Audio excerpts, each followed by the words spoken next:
like a good market is not the price that matters. A good market is when a buyer and a seller can easily agree to a point, and that the seller can have a reasonable confidence of selling their home, and the buyer can have a reasonable confidence of buying a house that's not going to go down. Reasonable confidence. Yeah. We don't need mayhem. We don't need 20%. We just need. I actually don't like mayhem. I think that's so annoying to deal with. It's just chaos, man. Literally. And then you have people like working it in their favor in the background. You have people positioning people, and you know what I mean? Like like a lot of background things go on, and then you're like, was that even a fair? Yeah, and then like you skip out on a few like fundamentals and the planning, and just like let's go kind of thing. No, you wanna, like, this is a big purchase, and you, as much as possible, you want to take your time and do the proper due diligence, right? But in a hot market, you can't really do that, and if you do, then you're skipping out on some houses. So is this episode 7, guys? I think so. I think we've been rolling and rolling, rocking and or rolling, ladies and gentlemen. Actually, Elliott wouldn't know rock and roll because that's been way before his time. Yeah, I'm too young. We were just talking about it earlier. Elliott was born in 98. 98? Yeah, 98, right? You said you were born? Yep. Yeah. I think so. Right before Y2K happened. 98. You remember Y2K? Yeah. Elliott doesn't. Elliott doesn't know that, like, we thought that the whole world was ending. Yeah. Like, literally, we actually, like, people like thought, because people thought, oh, the programming of each of the computers and whatnot would halt when it's all zeros. Because it was 2000 and it was like 1999. Something about it not being programmed beyond the year 1999. And so going into the year 2000, everyone expected everything to just literally stop. TVs, radios, electricity, planes drop from the air, like fucking Armageddon. Like nothing was gonna work anymore. It's funny, you guys notice like every 10 years there's like an Armageddon story of like how everything's just gonna come to a halt. Remember 2012? There was a movie about it. Yeah, 2012. Like, the Mayan calendar. The Mayan calendar. Yeah, that too. I think, and then it became like 21 or 23, something like that. And then then they COVID realized that's not happening. So they're like, yo, let's put COVID 2020. Yeah. You know, it's exactly 10 years. Yeah. Exactly. In the 1990s, we had the big recessions. Yeah. I wouldn't know. You missed a lot of good stuff. I wasn't around for then. I mean, I was. Yeah, I was but you guys are gonna miss a lot of good shit later. Oh. He likes it. No, not your lifestyle. We're gonna outpace you. Well, me. I don't know. I fucking look like I'm older than both of you combined already. Yeah. We should call you Amo out of respect. Yeah, sure, if you want. Oh man. That's true, eh? Yeah. So, welcome everyone to episode 7 of BAM. Broadcast Millionaires. Yeah, I can't believe it's number 7. I'm really, really excited for that. We've been pumping lots of reels on the Instagram. On the socials. And on the TikTok. TikTok, you don't stop. TikTok it's new accounts. But yeah, TikTok, we did that. Today, we're going to talk about, well, Elliott would like to talk about the myths of real estate. And Rabieh has a few choice words when it comes to he has a bone to pick. Oh, great. The new politics. He doesn't want to take any responsibility. I have my own opinion. Okay, so let's start with that. Since you're already pointing fingers. When they come to me, none of this was my idea. Does not associate. I do not condone what he's gonna say. I do not condone this. It's funny because Omar's the one who's coming for him. Okay, no, but I'm angry about certain things. Okay, but tell us what you're angry about, Omar. You know what really grinds my gears? We did an episode on what grinds my gears, but I think today it's going to be a lot of that. And then maybe we could throw in some of your myths in there. Okay. All right. So okay. Headline is this week we got the Minister of Finance came out, declared a couple new subsidies or loans, free interest loans for however number of years. It's a big number, like $14 billion. And then they say, oh, but 1.2 billion is going to help 2,600 units. So the first thing I do, I go, okay, look up CMHC and I check out how many houses do we need to build in excess of what we're normally building. And are these houses in excess of what we're building? No. You said 2,600? 2,600 for $1.2 billion. So we're trying to build 3.5 million houses in 10 years. Not even, okay? But let's call it 10 years. 350,000. No, 3.5 is what we're short. We're short, sorry. Yeah, 3.5 million, 3.5 million more than what we should be like what we're normally building. what we're on track for. Just rewind for a second because you guys threw a lot out there. And I'm just making sure everybody catches on. Just so everybody understands, as we all know, we have a shortage of homes.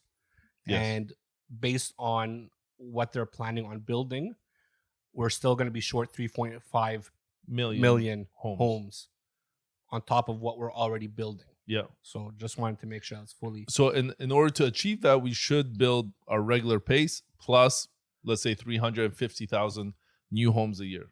For the next 10 years. For the next 10 years. Right now, they released $14 billion of interest-free loan or low interest, whatever. I don't care because it's stupid. $14 billion, of which $1.2 billion is already attributed to 2,600 homes in Toronto for projects that are already approved and underway. So we're not even using the money to... Exactly. You saw it. Exactly.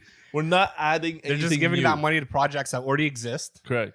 Yo, didn't they already have a program like this that they were supposed to do over a 10-year period, and then come year 8 they were like 10% along in progress? Like, oh, I'm not surprised. They put up like billions of dollars to meet a certain building goal. No.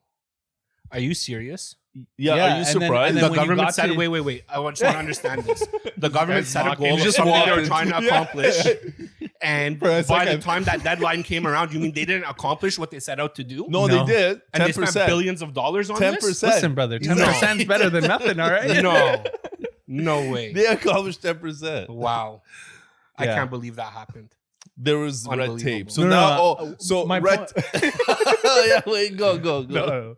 My point is that like they're always putting these things forward, and then it never actually like happens. Yeah, and then they delete it. Like, they a lot of it in and out. A lot edited. Yeah, they edited. Okay, so they do that. It's like what I'm trying to get at is 2,600 is for 1.2 billion. That means you have what, like 12.8 billion left, which would be like 10 more of these 2,600s. So we could maybe do 1 year's worth of excess with all that money. And it turns out that we're already in a deficit of number of homes that we should be building. So if we were building, let's say 100,000 houses per year right now, or last year, I mean, this year we're building way less. So it's not even like we're at par with our normal. No, our construction starts are actually lower. And when they're talking about that, are they talking about both rentals and for sale? Yeah, just extra units, and it could be like just places where people live. Yeah, correct. No matter rather that be rental or something for people to purchase. As long as it's not short-term rentals. Yeah, because God forbid you do that. Yeah, God forbid you should find a way to make some money. Yeah, when they've hiked up interest rates and your mortgages are through. But it's not just money, man. It's your fucking rights. Yeah. Like why am I told what to do with my property? Well, because you don't pay land transfer tax and you don't pay. But you pay income tax on income tax. No, you pay. I'm being sarcastic. Oh yeah. We pay fucking property tax. I can't tell when you're sarcastic. We pay property tax. We pay land transfer tax. But yet you're gonna tell us what we do with our properties. What did I pay these taxes for? Is this not my property? Did I not pay the price of the house? Did I not pay all the taxes you forced me to pay? You don't own it. You don't. It doesn't make sense. Like everything is being. First of all, okay, I have so many fucking ideas right now. I'm like actually angry. I'm actually angry. Okay, step 1: who owns the rental properties in which about a third of Canadians live in? Is it government? Again, who owns the rental properties in which Canadians live in? Like, okay, so stat number 1 is 2/3 of Canadians own a house, and 1/3 rent. Yeah, that number is going up, okay, in terms of number of tenants, but we're also getting a shit ton of immigration that's factored in there. In terms of percentage, it's only a percent different, like a few percentage points difference in the past like 8 years since the last census. So it's not like huge. It hasn't dropped by 10%. It's dropped by like 2-3% in terms of ownership. So that's one. Secondly, who owns the 4 or 5 million we have 4 or 5 million worth of tenants in Canada. Who owns the properties in which they live inside? Landlords. Is it government landlords? Is it cooperatives, or is it private landlords or corporations? Probably a mixture of private landlords and corporations. If I told you, I don't know how much the government actually owns. Exactly. So 90% of all rental places in Canada, as per CMHC, is private landlords and corporations. Yeah. Okay. 90%. So you require the everyday person and these corporations in like who you're making these people the villains, but those are the ones that are actually providing the service that is required. If they weren't there, who would own these houses? The government would have to go and own these houses, and we would have a huge social system that all does is these, and we've seen how that works out. It becomes ghettos and it becomes these ugly ass areas. Yeah. And then therefore, if you're a renter, you have to live in a really bad area. No. So that's why when private landlords do it, it becomes like the everyday house. And then you have normal people living in normal areas. Well, that's because we're held to a higher standard than the government. But right? But why should they tell you what to do with your property? I don't disagree. They shouldn't tell me what to do with my property. Like, can they tell you where to drive? To like, they're gonna say it's for the people, right? Like, it's to keep it fair for everyone and make sure that everybody can afford to live and do all these things. But I would agree with you completely that like they shouldn't. But but what they're gonna come and say is oh well, we're doing it for the greater good. But we would have been in the position we're in if it wasn't for them doing what they did. 100%. They literally told everyone rates are going to be low. The rates were low. They told people to buy. People bought. People overbought. People converted into rentals. Then they hiked up interest rates to the point where people couldn't actually make their mortgage payments. They had to increase their rents. You know what I mean? Yeah, but they went to short-term political rentals. play, though, right? Of course. Like they saw, house prices are going up quickly. Okay, so then the whole play was, okay, well, this is what we're gonna do to help housing affordability and do all this. But all they did was pause it. Like they didn't actually like fix the problem. They put in these goals of building X amount of units, but we just said like they're not actually going to achieve it. They're doing it to get themselves into office and or in higher positions. It's really bad. Like so the stat now is that Poilievre is at 33% voter confidence.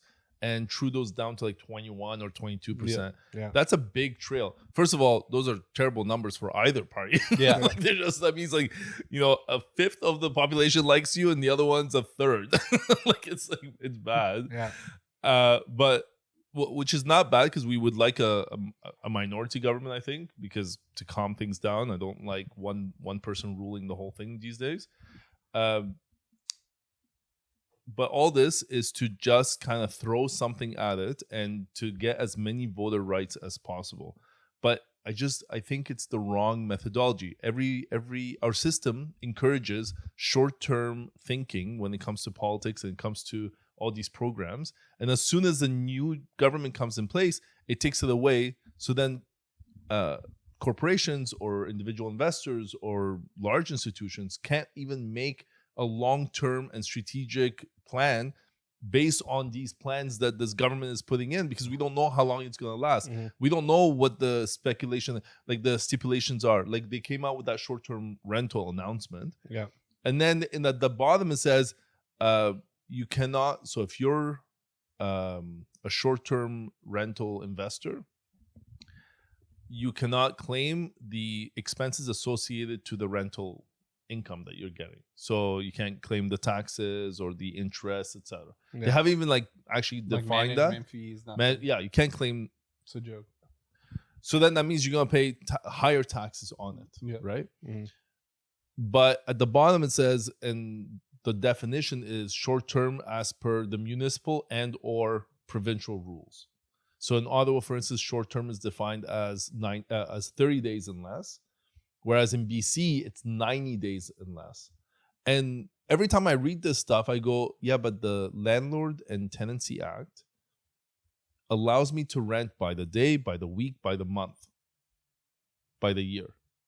So why is it, it's actually by the month, but why is it that I have that act, but something else supersedes it, or something else just because it's willy-nilly?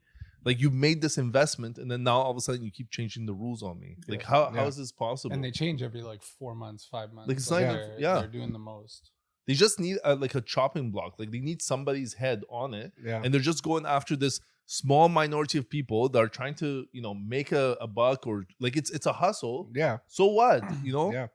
And in fact, it's bringing in more people to expensive areas like Toronto and whatnot, because instead of them renting a hotel, which they wouldn't have even come to Toronto for it, they're renting this Airbnb or Vrbo or whatever. They're down to they're in the core of the city, and they're out and they're spending, and it's spending and it's creating an economy. Exactly. So then now you're gonna hurt that area, that metropolitan or whatnot, or in areas where you don't have enough hotels and these landlords are coming in to supplement. Anyways, all I'm saying is if those people, if that business was not, the only reason it's lucrative is because the tourism industry cannot support the short term, right? Yep. Yeah. So then you're not saying if the hotels were fine, then they're fine.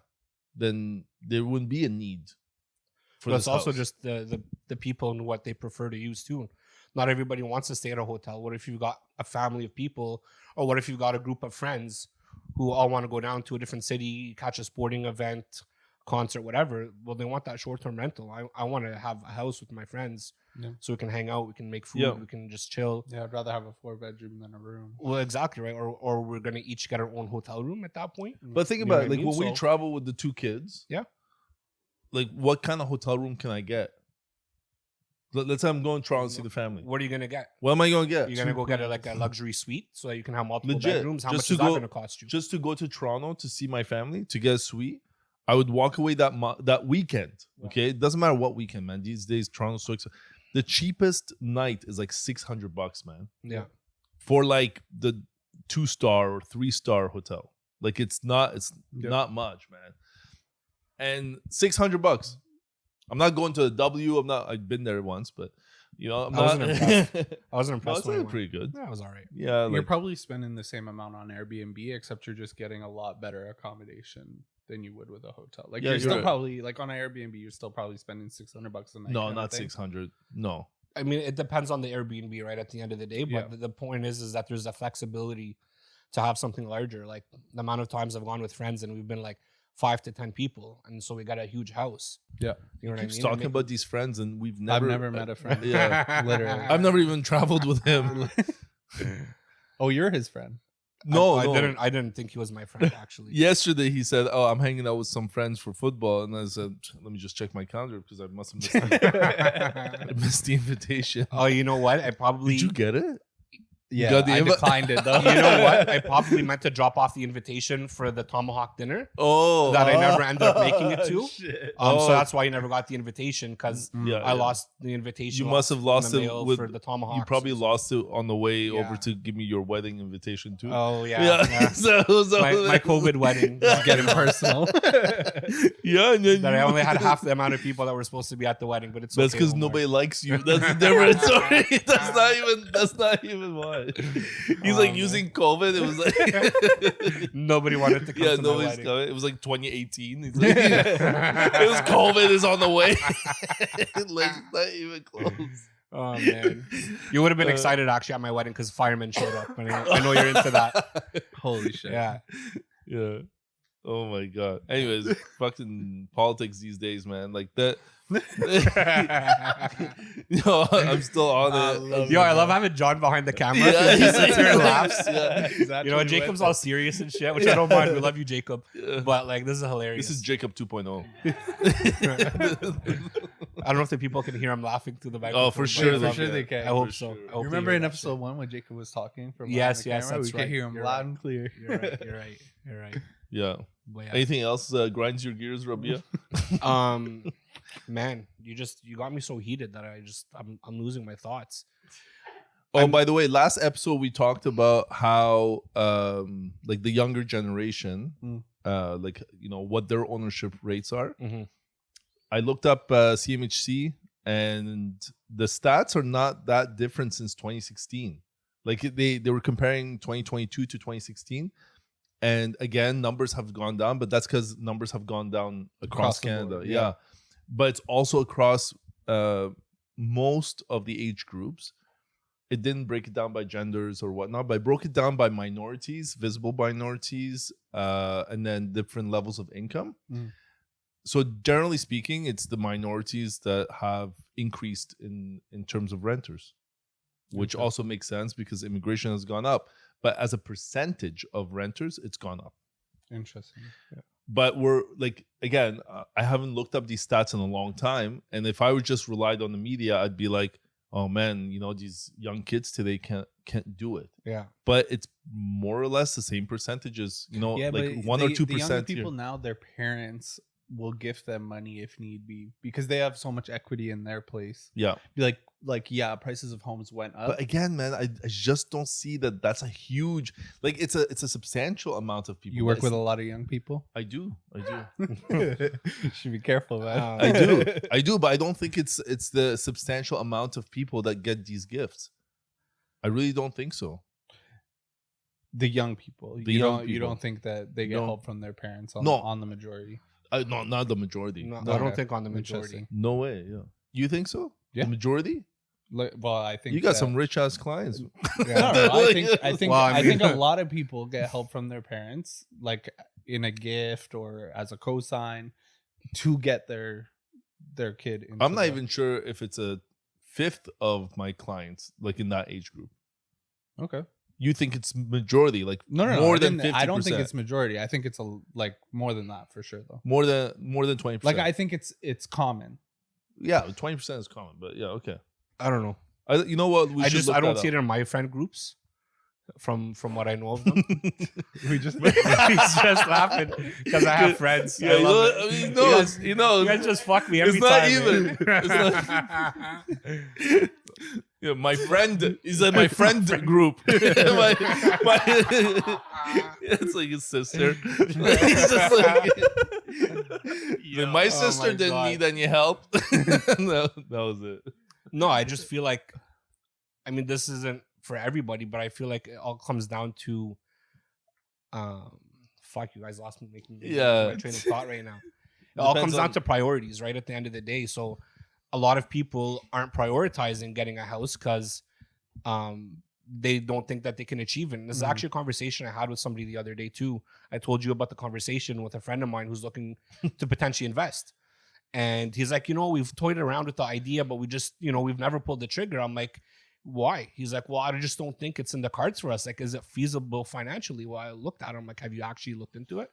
He's like, no, we've just toyed around the idea and we've never gone forward. It's so, like, people are so influenced by the media. And they were scared. And then the conversation kept going. He's like, well, we did buy our house a while ago for X amount and it's worth about X amount. So he's like, we may have some equity. I'm like, yeah, you've got equity in your house. Like, but that's the thing. People don't prioritize it and people don't know where to start and people don't know how to go about the process of purchasing a home or even setting the goal to be able to save up the money to purchase the home. I think sometimes that's it's not more even the as issue. much money as they think it is. And that's the thing. But guess what? Our school system doesn't teach them how to do these things. Yeah. Right? Yeah, they teach them math, they teach them science, they teach them geography and history, but like they don't teach you about taxes, they don't teach you about savings accounts and banks and how all these things work. They don't teach you how to set that money aside and how to plan for a future like that. Yeah. So a lot of these people think that they can't do it, but really they can. But then they come up with excuses, themselves. Right? Yeah, absolutely. Again, not for everyone. I'm not saying that's the case for everybody. Obviously, everyone has different circumstances. But Rabieh, we also like in our brokerage, we talk a lot about how people can expand their wealth and whatnot. So I think that's very, very centric on the way that we work. Yeah. And not necessarily like how everybody else works either, right? Yeah. So we might be blessed to like have these ideas and like it's like at the forefront of many of our conversations. Yeah. But I'm sure if you went somewhere else, it'd be like, which bar are we going to go party at? You know what I'm saying? But that's what I mean. But that's where the priorities come. Those are the place, priorities. right? Yeah, exactly. Yeah. That's the way you look at it. Where I'm like daily, I'm going like, okay, how do I come up with a better plan for this person? How do I come up with a better plan for myself? Yeah. Like, because I'm thinking, man, it's 8% qualifying rate right now. Mm-hmm. Obviously, it's 6 + 2. Mind you, rates came down, guys. Came down, yeah. Came down, yeah. Our predictions are coming too. Yeah. So if you're qualifying at like 7.5 or 8%, no matter how much you make, man, it's hard. Yeah, you got to make good money. Yeah. No, you got to make good money. And what was it we were talking about last week? It's like 3.5 times. 3.5 times. Income. Yeah. So if you make 100K, you can loan 350. 350. So then whatever down payment you got Is the added? is like, yeah. So you're in, you got 20K condo territory and condo. or 3-story. Exactly. Townhouse. And this is 100K. This is like, you know, Yeah, it's not easy to save 100. 100K is probably like top. I'd say probably top 10% of salaries. Yeah. Top 10%, and then you could afford the entry point. Yeah. So now imagine, you know, the average size. Well, that's the why thing I is think you couples. You can put less, but then your income has to be so high Yeah, of course. Yeah. that you'll qualify. I would still say with that, whether you make 50K or 100K, you buy whatever you can. The best thing that you can in that budget, you buy it. I still think we talked about this condo thing last time. No matter what the situation, you're better to own than rent. Yeah. Yeah. It's a stepping stone at the end of the day, right? There's an article, and we've been talking about this for a long time, but there's an article about how Canada is moving towards an inheritance culture. So if your parents don't got it, the child won't, right? So if you want to maintain the power of your children and your generational power and, like, you know, help them succeed and that next step, you have to start now. You got to think about the next generation, essentially. Or else your kids would be struggling, right? You're going to be struggling if you don't start. Yeah. But hopefully it doesn't get that bad. And I think we do need to like tame it a little bit. But, you know, 2%, 5% increases, they're okay. When it's like 20, 30% per year, that's not sustainable. We don't want that. Yeah, but that's not normal. Yeah, that's not like I don't think that even if interest rates, like, we expect interest rates to come down, like probably next year. They've started now on the fixed side, but let's say, like, you know, end of summer, probably maybe variable starts coming down, right? And then it's broadcasted in the news, and everybody's gonna get extra excited if they're not already excited and been tempted by the fixed rate, right? Yeah. But even when that happens, we're saying it's going to be, well, I personally believe it's going to be like a busy market in the spring, but I don't think we're talking about 15%. No, you know what I mean? No, not yet. I think the price will go up, absolutely, and you lose the power to negotiate. Like, right now, we can go in with disrespectful offers. You know, 70K under asking, 60K under asking, 100%. See where we land. If it works, it works. And you're not even nervous about offending anyone. Literally, you go and do it right now. Literally, calling the realtor, hey man, what's going on? I'm gonna lowball the shit out of you. Yeah. You know what I mean? Like, oh, okay, yeah, sure. Please do, so I can take that back to my client. I'd love to do that. I love a lowball. Thank you so much. Just allow your client for a second. Let them know. But I think in the springtime, you lose that ability. So just the natural increase in price will be if the average townhouse is listed at 700, let's just say. Yeah. Right now, I'm going in with offers 650, right? Come the springtime, I'm going in at 6. I was gonna say, I don't know about Elliott, but I'm fucking lowballing the shit out of anyone. But my point is being respectful. You know, like, come at 650. Let's say now. Yeah. In the spring, you you go in at 6, you land at 6. Yeah. Okay. Yeah. More like 625. But I think come the springtime, there's going to be a lot more buyers in the market, actually like pre-approved, ready to go. That you don't get the luxury of going in and lowballing every other townhouse that's on the market. Yeah, you might just come in. Yeah, exactly. At that point, you might just come in at 650, finish 675. Yeah, or 680, 690 kind of stuff. That's it. So looking at that example, right? If we're selling at 650, but now we're selling at 680. Yeah, like that's your increase in price. That's your 5%. Even if the listing price never changed. Correct. It's just your ability to actually like go in and work the price down. I'm telling you, man, like a good market, it's not the price that matters.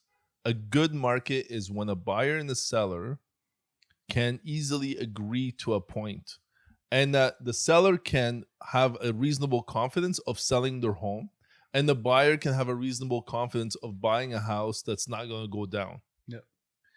Reasonable confidence. Yeah. We don't need mayhem. We don't need 20%. We just need. I actually don't like mayhem. I think that's so annoying to deal with. It's just chaos, man. Literally. And then you have so much emotions too. You have some people like working it in their favor in the background. You have people positioning people, and you know what I mean? Like a lot of background things go on, and then you're like, was that even a fair, negotiation? No, yeah. And then like you skip out on a few like fundamentals and the planning and just like let's go kind of thing. No, you wanna. like this is a big purchase, and you, as much as possible, you want to take your time and do the proper due diligence, right? Yeah. But in a hot market, you can't really do that, and if you do, then you're skipping out on some houses. I still choose to, spend as much time as I can on the planning side, regardless of the type of market. Yeah. But I understand that some people will get like, worked up and just, I want to put an offer right away. I saw a house this weekend. Let's go buy it. And I understand that. But for first-time buyers, really, you should like take a step back, no matter what the market is. Take a step back and let's evaluate. I'm hoping we land at like a market where we have like 3 months of inventory kind of range, because that is like I think that's the most likely. Yeah, like 2 to 3 months would be. You're still in a seller's market side, but a neutral market in theory, right? Whereas right now it is that, but because officially it's transition, like statistically, right? 1 to 3 months is seller's market. But it feels very much like a buyer's market right now. And I see people talking to their clients saying, yeah, it's a buyer's market. It's a buyer's market. Like they're posting on the Instagram, and it's not even true. Like it's not a buyer's market. It just feels that way because of the transitionary period that we're in. Yeah, correct. Because we're moving from 1 to 2 to 3 months.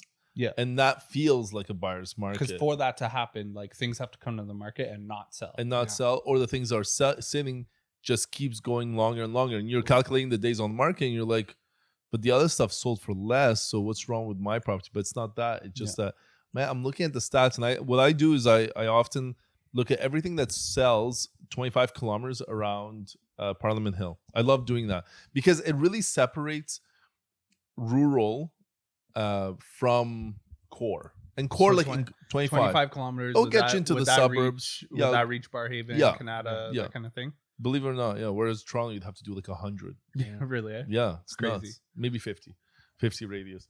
But so 25 would reach quite a bit, quite far. And past couple of weeks, man, it's been like 200 houses coming on the market, or 150, and 100 sell, right? Yeah. So it's a 2-to-1 ratio, let's say.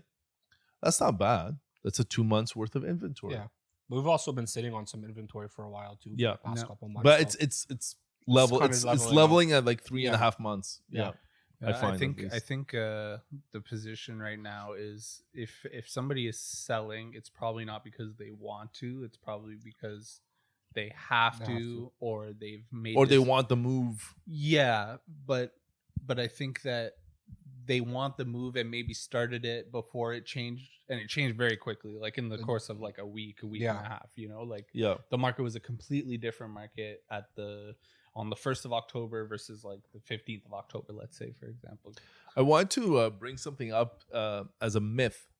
Okay. For you. Okay. So we're actually going to do that now? Well, no, I just because so the myth to me is a lot of people bought at the peak and they're going to be all in distress. Okay. That's the myth. That's what I say, the myth. When will they be in distress? So that's just like what everybody in the media is kind of saying. Yeah, so I'm just gonna give you a series of stats, and this is just like a bunch of stats, but we're gonna make assumptions based on those. So in a year, we sell as an Ottawa board, we sell, let's say 16,000 or transaction per year. That means there's a buyer and seller on either side, and we know that about 50% of transactions are first-time buyers. So we would normally say, oh my God, 8,000 transactions. So that means probably 8,000 one-sided buyers have gone in at the peak. But then I went and took a look at what is February, March, April even, sales. And they were hovering around, 6,000-7,000 total. And, I'm sure if you went and pulled it up, there might be like small little queries, difference, because I chose certain things. I did residential. I didn't include rentals. I didn't include parking, because those are part of those stats, right? Yep. And so basically what it comes down to, if it's 7,000 total sales that happen, and we know 50% of those are first-time buyers, we're talking about 3,500 worth of people that bought at the peak. I'm one of them, but I'm not first-time buyer, but I'm on the other side. And the rest of the people that bought at the peak, the rest of the 3,500, normally would have bought and sold, right? So then if they bought at the peak, they sold at the peak, and they made probably a pretty good coin. So That's an upgrade It's a people. transfer. I have no pity for that. That doesn't matter. Okay. Yeah. The 3,500 people is what we're concerned about, and then People that didn't come into it with a sale, like with equity Correct. from another property. but First-time buyers. but condos are a significant portion of that. It's like 20-30% of Yep. that number. So if we say maybe 1,000 of these first-time buyers didn't buy townhouses, or they didn't buy singles or whatever, they bought condos, then we only are talking really, because condos didn't fucking skyrocket and they didn't go down During that COVID, much. everybody moved out of the core. Yeah. And then once COVID In fact, was they were kinda stable done for a long and time. at the peak. So Even at the peak, they went Yeah. up like maybe 10% over those 3 that's years. what I'm saying. But then also when you look at after the peak being 2022, April, March. Yeah, April, spring. Yeah, Since then, condos have actually outperformed. they've gone down, Like they have gone down, but not as much. Yes, exactly. When you look at let's say a 12% decline in like the Barhavens, the Canada, Yeah. and so on, you're talking about maybe like a 5-6% on a Yeah, condo in the core. I would say whatever the percentage is, yeah, it feels about half, Yeah. and maybe even a third, because a lot of condos maybe losing 50K or so on average. I would say, Yeah. like just gut feeling kind of. But a townhouse, bro, it's like 150, 200,000, like, easily. Yep. Depends on the house. Yep. But all that to say is people came in with, like, so we're talking about maybe a couple thousand people that are really affected. Yeah. Of those, 2/3 took variable. So really we're talking about 2/3. 2/3 back then, 70%. So it's a bit Yeah. more than 2/3. Yeah. Back then, I think the stat is 70% of just people in general Yeah. took variable, not fixed. Not Rabieh though. Not Rabieh. Yeah. So really, we're talking about 1,500 people affected. Yeah. And realistically, those who took the variable have already weathered the worst of the storm from what we're seeing. Yeah, and if they're not, they're already on the market. Exactly. Yeah, And or if they took variable, right? What are the chances that a good portion of them locked in at some point during you're absolutely that? right. You're absolutely right. So Right? that number goes Yeah. down So and down. Yeah. Let's say it's even 60% of that, like the 2/3, 60% of them did not lock in. Let's Yeah. say. So that even further makes the No, makes we're group probably smaller. around 1,000 people in Ottawa. Yeah. You know what I mean? And so I was thinking about it, I'm like, man, again, we take these fucking headlines for real when there's truth to it. Yeah. But the amount of people, we have 1 million population, man. Yeah. 1 million population. Yeah. Isn't that nuts? Yeah. We have 1 million population. Yeah. We're talking about 1,000 people that are affected. Yeah. And this You're is talking everything about like the population of a high school. Yeah. yeah, Like the population of a high school is in that position. is in that position, yes. When you And I'm look at not the saying like don't care about that or whatnot, but what I'm saying is this is an investment. Yep. Okay, whether you tell me like, oh no, it's Yeah. my home or not, this is an investment. Okay, Yeah. if there's risk of making a profit or a loss, it's an investment. Yeah. Right. Yeah. It's not guaranteed, so therefore, it's an investment. At the end of the day, out of all the buyers and sellers, there's 1,000 people based on this assumption that are affected by it, and yet we're doing stupid ass political fucking plays. stunts Yeah.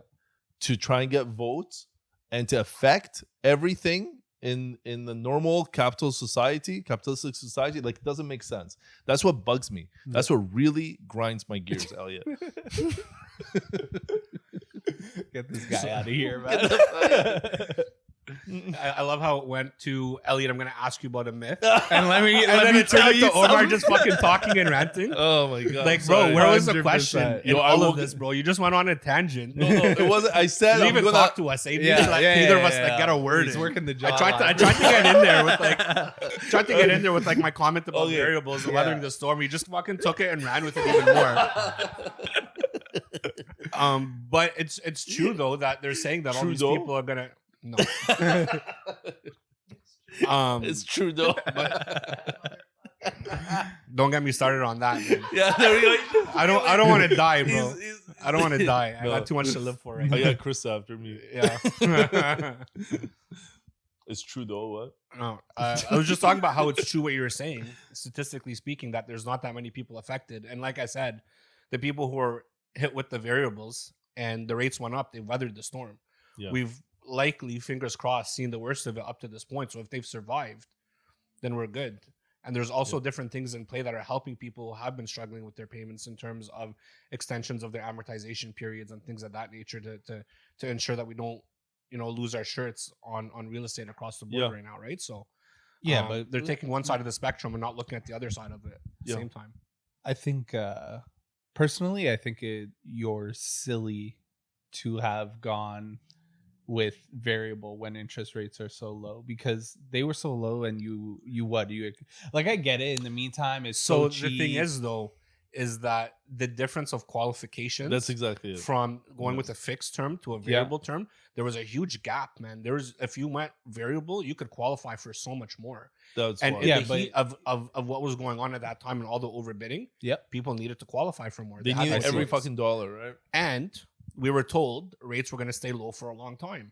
So if your government, the Bank of Canada is telling you that rates are going to stay low, and you need to go that variable route to get the money to actually be able to purchase the house that you want to purchase, I see. Then it made sense, right? Yeah, but then you're stretching. Of course. And then if you stretch yourself, then you're going to be in a tough position. It's easy to say that, right? But honestly, at the time when rates went up, they did the first 1% and then they did another like 0.5 or something like that. Everybody in the industry was like, yo, what the hell was that? They're going to stop now. They've done enough, right? Yeah. And mortgage rates skyrocketed even more than the 1.5%. They went like right into the 5s right away. Yeah. Nobody thought this freaking, I don't want to say like bad words, but like, like they nobody thought that this would have happened. Mm-hmm. Well, to go back to it's easy to say, oh yeah, they're silly. You're silly. What? John loves I don't this know, shit. man. I think I would stand by that still, because I get it. You got to qualify, but you also have to look forward. Like let's put it in a different perspective. Okay. So we all know I didn't go variable. My wife wouldn't let me. Yeah, she wears I was gonna say she wears the because pants, she's not silly. She's smart and she saw something coming. But I sat there. I'm like, but if we're at 2 and whatever change for fixed, and then we go to variable, we're going to be at 1 and change. I'm like, the difference of what we're going to be saving in the first year. Sure, the wildest thing is going to happen and interest rates are going to go up 1%. We've saved 1%, so it's the same difference. Mm-hmm. Again, it's just going back to that low for long, and that the Bank of Canada set us up. Yeah. And they set us up to fail, essentially. So that's a lot of the logic. And keep in mind that even if you bought in 2022 and you went with variable, and let's say you're like, oh yeah, okay, when the rates start to go up, I'm going to lock it in. Yeah. But the rate went up so fast that you're like, oh, well, what's the point? I might as well just stay variable because it's already gone up and it's pretty much the same. Wait a minute. Nope. It went up again. Wait a minute. No, it went, and it kept going up.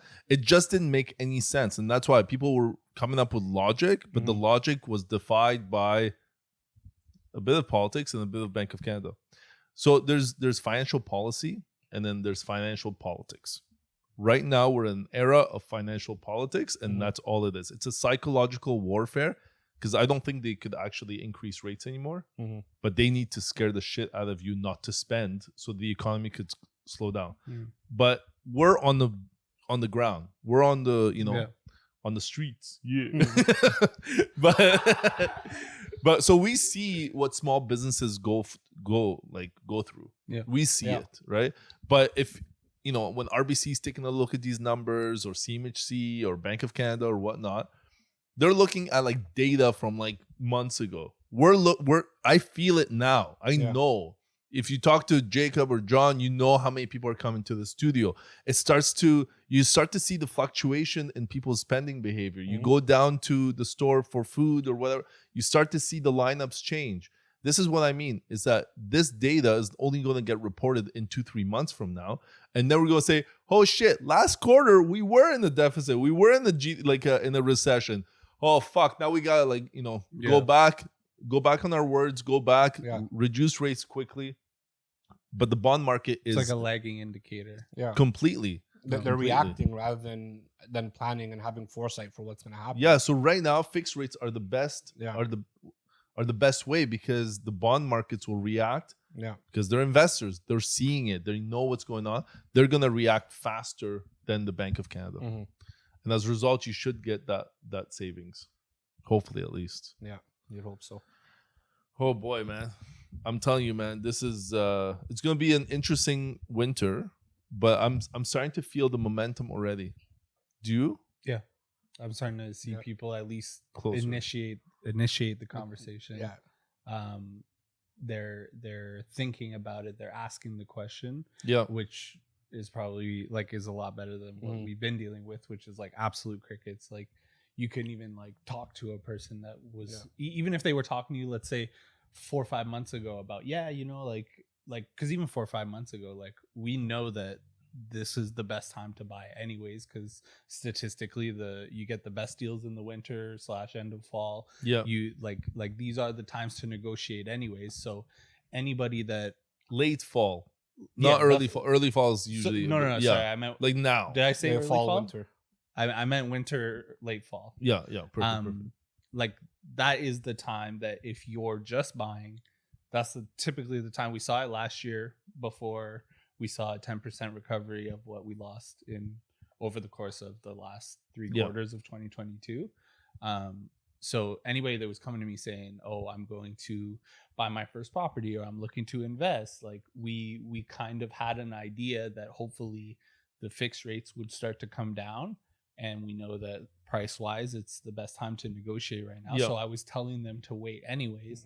And now come this time, like it's that time for buyers, and they're starting to be like, "Oh, like you were right," or like, "Okay, let's at least start looking at places." And some people, they're just like poking around. And like I had a guy that, he's talking to me about, I'm probably going to do the spring. I'm going to save up a little bit more money. I have X amount, blah, blah, blah. And I go, okay, no problem. So we go look for fun just to see what he could possibly afford. We go look at a couple of places, and he goes, "Okay, cool." And I talked to him about, your down payment would probably be something like this on this. I would go in on this price. And he's like, "Wait a minute, what? Like that's doable right now." And I'm like, we don't need to like make a jump right this second. Like we don't need to make an offer today or tomorrow, but you need to go get pre-approved. You need to like make sure that we can afford it. That's what I would do right now, man. And it gets people excited because they see what you can get off the market right now, because you have the power to negotiate. And I told him, listen, I'm not going to push you to do it now.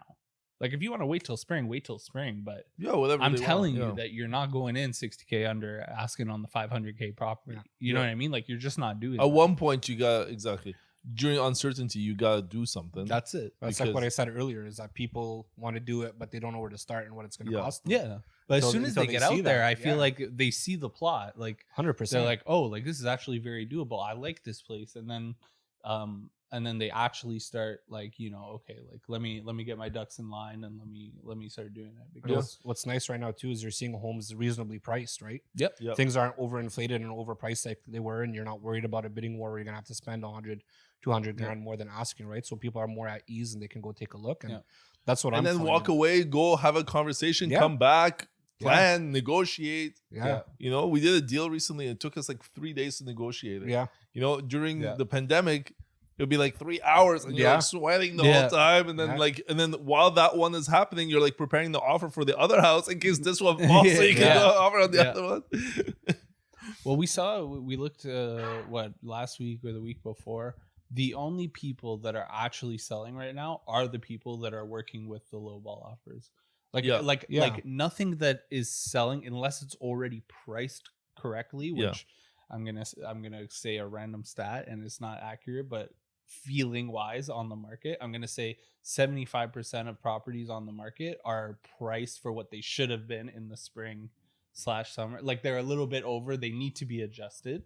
Like I would say people are coming in at prices that they think like their house is worth. 6 months ago, a year ago. And then so in order for them to sell, the only properties that are selling are the people that are going 30K off the price, and they're accepting those offers. Actually, that's cool that you're mentioning that, because stats wise, I'm going to give you I'm going to paraphrase, but in the beginning of the year we were trending, like in the spring, we were trending about 10% up. Okay, we're looking 10% from year to date, like January to March, April. And then the rate increase happened again. I think it was in end of May or June, something like that. There was another big rate increase. That cooled the market down. That cooled the market by about 8%. So now we're hovering at 2% higher than last October. we've removed about 8%. So if you think your house is worth 600,000 and you're looking at that stat from like spring, because that was the last house that sold. Yeah. Well, buddy, you're down to like, 550 for Yeah. sure right now. But that mentality, like you said, is not like people are still pricing the 599. Yeah.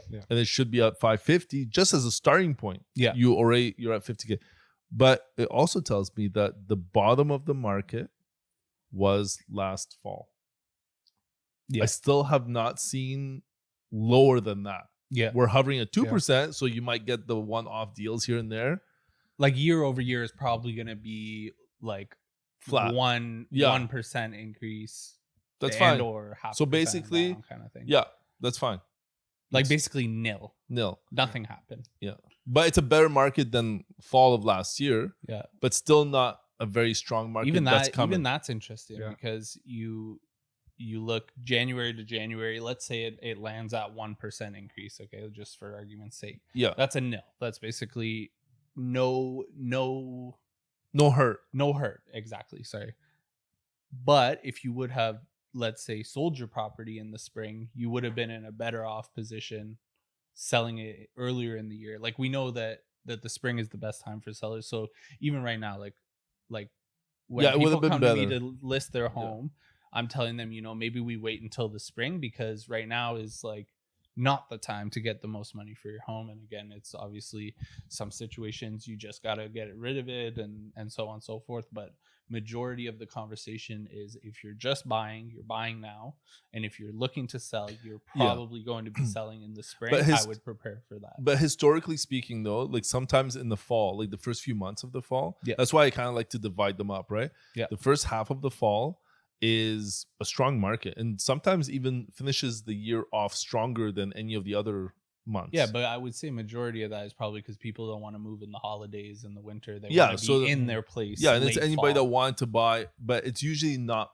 I wouldn't say too many families will do that. Like I think it's me. Like if they missed the boat in the spring. But the spring that just passed of 2023, there was a couple things. One, there was a lot more buyers coming in, and there was a sense that stability of the rates has occurred, and the market rates for interest rates started coming down about half a point. What happened? 10-15% up. Yeah. Boom, in like an instant. Yep. Took 2 months. Okay, very quick instant. Real estate instant. Yeah. Right? So I think that's kind of what's going to happen now. Right now we saw 0.2% decrease. That's significant. Yep. But by the time that we're hitting February, it's going to be the same pattern as last time. Yeah. I would argue that it might be better.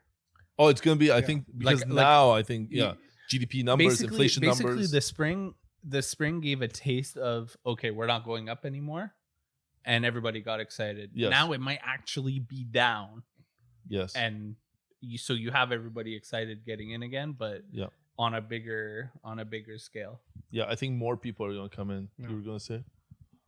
No, you lost your train. I lost my train of thought. You guys talked too much. Kept talking. Yeah, it's okay. Yeah. I don't want to cut you guys off. So. So we only have a few minutes left within this episode. If there's any questions that the viewership has, please put them in the comments. Subscribe below, like this video, share the video. Love your support on Instagram, on the socials, and on the YouTube. And we're everywhere. What an immigrant. we're everywhere right now. on the Instagram, on the that's what I was doing on purpose. Yeah. on the YouTube. That's how I used to study. Whenever I was trying to come up with like a very complicated problem, like I was trying to come up with a solution for a complicated problem in finance, I'd put on like my dad's exaggerated immigrant voice, and that's how I'd come up with a solution.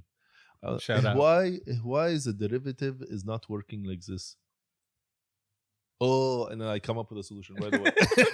Because I would always exaggerate. It's like the pressure of disappointing your parents and taking a beating for it. So you're like, okay, this is the answer. I have to now. Yeah. So I always come up with it. Shahata doesn't come out.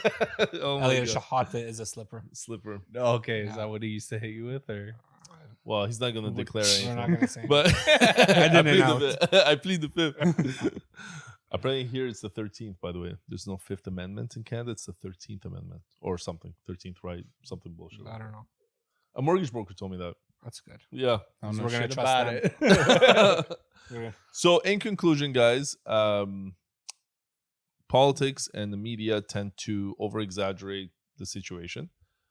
We are maybe not all knowledgeable, all knowing about everything, but we're just looking at things from a different perspective. And I think if you do have comments, we'd love to hear them. But talk to your trusted real estate professional. Talk to your mortgage brokers. Talk to your lawful realty agent. Talk to your lawful realty. Call us for a free consultation. You know those injury lawyers? Plug. Yeah, that's what they Plug. do. Yeah. And but basically what we're trying to say is you have the means to do more than what you think. And as one of the banks say, Scotiabank. yeah, you're richer than you think. Tune in for our next episode. Number 8, where hopefully we'll have a guest. We keep promising, but the guy's been traveling the world. So hopefully we'll have a guest. Could be a lot of people right now. Yeah. Next episode, and we'll make it fun for you. Yes, Thank sir. you. Broadcast Millionaires. Bam. Bam. Bam.